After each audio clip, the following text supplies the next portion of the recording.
Welcome, Breaklost Wanderers, it's Robert again, and we're at the end of the 1 week Rampage Beyond race, which I participated in. I played in the Hardcore League, just because I played in the last, when there were week or month races, I played in the Hardcore League, and I wanted to try out a build that I was looking forward for a very long time, and that is Pox's Shockwave Totem, mainly because I had the impression while he was playing it that it is a very safe build, although he mentioned very often that it's not at all tanky. But the thing is, you have a lot of mobility, and with a lot of mobility you usually have a lot of survivability if you pay attention to what's going to hit you. And I must say that that went pretty well. If we switch over to here, you see this is my character that I played, and you see here is in the Hardcore League, which means I didn't die. I managed to get to level 73, and that is a playtime, or with a playtime of, let's check that, actually haven't checked it out, 1 day, 4 hours, 47 minutes and 12 seconds. So probably a lot of your other pro players will say, oh man, that's like really nothing playing just 1 day in a 1 week. But you know how it is if you have a job and other stuff to do, and Path of Exile is just a game that you play casually. That's actually okay. It's actually a lot of time I put into this 1 week race, and I'm pretty happy with the result. If we go over here, I'm sitting at place 421, and if we remove all the dead characters, that's maybe even within the top 400, and I'm very satisfied with this result. So how did it come to that? Yeah, well, like I mentioned, Shockwave Totem is incredibly fun, it's incredibly safe, and I would really recommend you guys, if you want to check out a budget build, go to this thread. I will post it in the description below. It's really excellent. Pox put out a lot of options for a budget variant and also for a more tanky variant. He's actually stating here that this is not a tanky build, and he's about right. I mean, if we go over here and check the defenses, you see that, yeah, I have like no armor at all. There's also no real evasion. I'm not using Eldritch Battery like Pox did, so I have a little bit of energy shield buffer, but you see my life pool at level 73 is very low. I'm barely above 4k effective HP, and since my energy shield is down most of the time, that's not even almost the case. And that has also something to do with the choice of starting Scion. So for some reason I didn't do that. I started Templar, and if we compare the two builds, so this is the build that Pox had suggested for level 60 to 80, with a Scion start branching out in the Templar, Shadow and Witch area, where you get the most benefit. So the Scion has the spell damage over here, we have the mana regeneration that is really necessary for Shockwave Totem, and we have Path of the Servant with mana, intelligent, spell damage, and we have the cast speed nodes over here. In the Shadow, the most important stuff is the physical damage and cast speed over here, as well as the crit chance is not really a factor, but the intelligence helps. And then in the Witch we have the absolute fantastic nodes, Deep Wisdom, Elemental Dominion and Blast Radius, of course. And with Eldritch Battery, if I would be able to go with Eldritch Battery, I would have a lot easier time with my mana pool, because that was actually my biggest problem.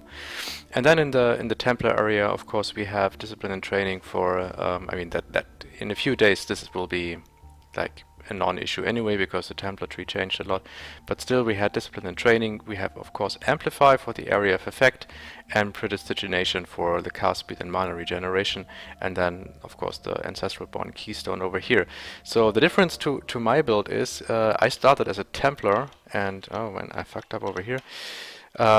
And my tree right now looks like this. It's very similar, but it has a couple of differences. So the first thing is, I started as a Templar because first of all you get the 40% mana regeneration rate, which is great, and you get the gems that you need for this build much easier than you would with a Scion start.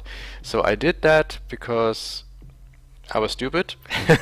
I mean, all the gems that you need you can easily trade for. I could have started as a Scion and by the time I would be able to switch to Shockwave Totem, I could have bought one for, I don't know, an Alk or in Chaos even. I have so many currency that I didn't use in this race, and that's something I really have to learn for the next race. So I'm sitting on 17 Chaos here, 2 GCPs, and I even have an Exalt because I found a 5-link and I traded the 5-link to someone who really needed it, and I said, yeah, give me 10 Chaos or equivalent, and he gave me an Exalt. And I was actually trying to buy a Carcass Jack, but there was nobody online that had a Carcass Jack, so that didn't really work. Anyway, so much for that. So next time I will probably start as a Scion and not as a Templar, but it was fine anyway. The positive thing about the Templar start is that the Flame Blast. So I started leveling with Tendrils. As soon as I got Flame Blast, I switched over to Flame Blast. As soon as I got Searing Bond, I switched over to that. When I had Searing Bond, I already leveled Shockwave Totem as well, so I grabbed Ancestral Bond right away, and then around level 36ish, that was in the beginning or in the middle of Act 1 Cruel, I switched to Shockwave Totem completely after I acquired a decent wand with spell damage and a shield with spell damage. I was able to swap out of the fire skills, because that was actually the most difficult and most dangerous time during the Hardcore League, was that start with Tendrils and Flame Blast and Searing Bond. It doesn't sound really dangerous, and if you play carefully it isn't, but I came close a couple of times with Beyond Mob encounters where I really struggled with Flame Blast, because you have that long charge out time, and by that time you don't have a lot of cast speed to compensate that, and I think I didn't even have faster casting by that time. But once I spec'd over to Shockwave Totem, stuff got a lot safer, especially after I went into the Scion to pick up the cast speed and Path of the Servant, and when I finally went over here to pick Harry on the cast speed node over here, this really helped. Also, a big difference between those two builds is while the Scion gets the incredibly good notables over here, but it gets them pretty late. With a Templar I was able to pick those nodes over here, which compensated for the lack of the spell damage node. So this is 22% spell damage for 4 nodes, while this is 22 increased totem damage, so that kind of should work the same for 2 nodes plus another cast speed node over here. And because I actually was using the southern route to connect to the shadow area, I could also grab the 24 increased totem life, 15% increased totem duration, and another 4% increased cast speed over here. That really helped a lot. And at this point, I mean, if I continued leveling this character further, I would go into this direction to grab at least Deep Wisdom and Blast Radius anyway. So I think overall the potential of both starts is pretty equal, I would say. Then in terms of itemization, I probably did also some things a little bit different. So as far as the auras go, it's pretty much standard. We go with Hatred, so we have a little bit extra cold damage, and of course we have to use Clarity, otherwise Shockwave Totem, it costs so much mana and you can absolutely not have enough mana regen. I had to be very careful with my Clarity, and it's actually only level 3. I had such a low mana pool because I didn't go Eldritch Battery. So yeah, that sucked a bit.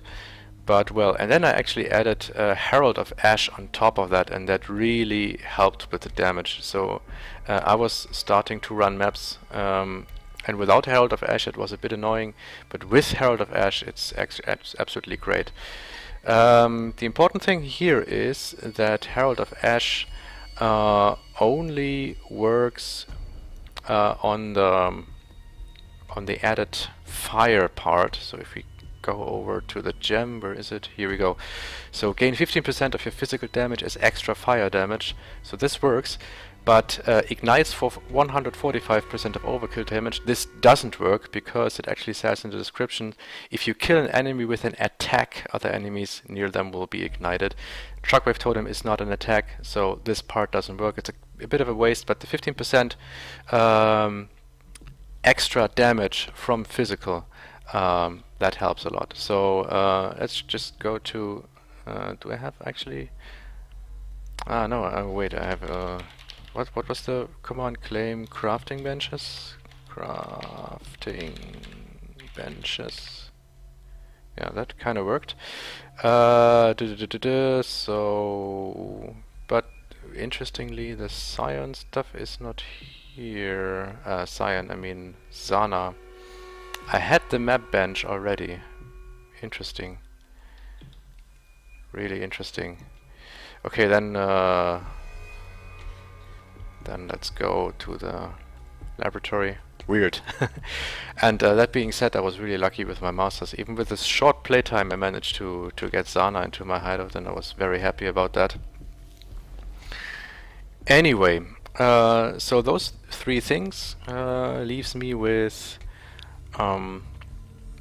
as you can see, just 144 unreserved mana. Shockwave Totem 4-linked right now costs 123, so I can just cast one of them. But as you can see, I was incredibly lucky finding this piece of gear, Joffrey's Crest, which gives me +1 level in gems, which means I didn't have to invest into a 5-link because Shockwave Totem with +1, faster casting +1, increased area of effect +1, added fire damage +1. This is absolutely wrecking stuff. So let's find some mobs over here. Okay, the rower is actually a bit dangerous. And even one totem, the damage is absolutely insane. And I can just wait a bit to put the second totem down. Totem? Did I say totem? What is a totem? And then, yeah, have fun. Then another thing that I use, which is quite interesting, is Conversion Trap. As you can see, I just now converted the Undying rare mob, and I'm currently invincible, which is pretty cool until it gets back. And that's another thing that added a ton of safety to this build.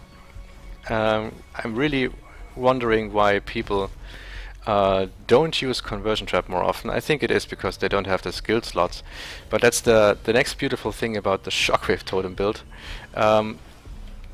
I actually had too many sockets. I didn't know what to put into my sockets. I also don't have a cast wound damage Titan set up because I actually didn't think I need one.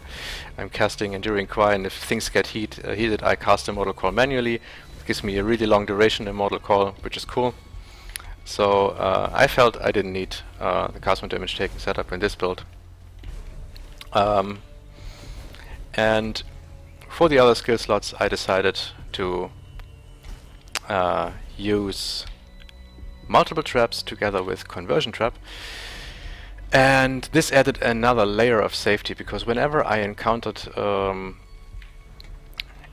beyond bosses or beyond mobs, not bosses, obviously it doesn't work on bosses, but it works on rare monsters and on totems. Okay, this is not really a good playstyle what I'm doing here.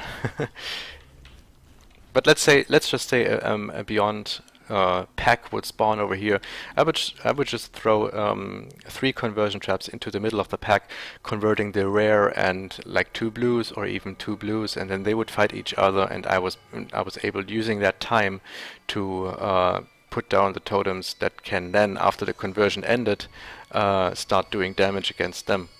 And that was really effective and was getting me out of a lot of very dangerous situations. I can imagine that Conversion Trap is also not used very often because it reduces your kill speed. If you convert monsters to your side, you have to wait until they are converted back before you can kill them. But for me, it was better to be a little bit slower than dying. And the other cool thing about Conversion Trap is this. So look at this, we have a strongbox here, so let's just place our totems left and right, which takes a while because I don't have enough mana. Then we place the conversion traps, we pop the thing, and then half of the pack is converted, they fight each other. If the box has Ice Nova, all the converted monsters are killed instantly, which is cool. And yeah, goodbye dangerous boxes. I did not have any dangerous boxes in this league whatsoever, and that's really cool. So I'm really considering when the new league start that my first character will be again a Shockwave Totem character, because it's so much fun, and I just started to explore the endgame potential of this. So just to get currency going, I think I will start out with this build, because it's so easy. It doesn't require any gear. I think even without a Joffrey's Quest, you can put out a lot of damage. And if I would actually start as a Scion and then buying the gems, I think this will be just fine. So thank you, Pox, for this build and all the others that contributed to it. It was a hell of a fun to try that out. And yeah, I hope to see you guys in game, and have a good one. See you in 1.3.0.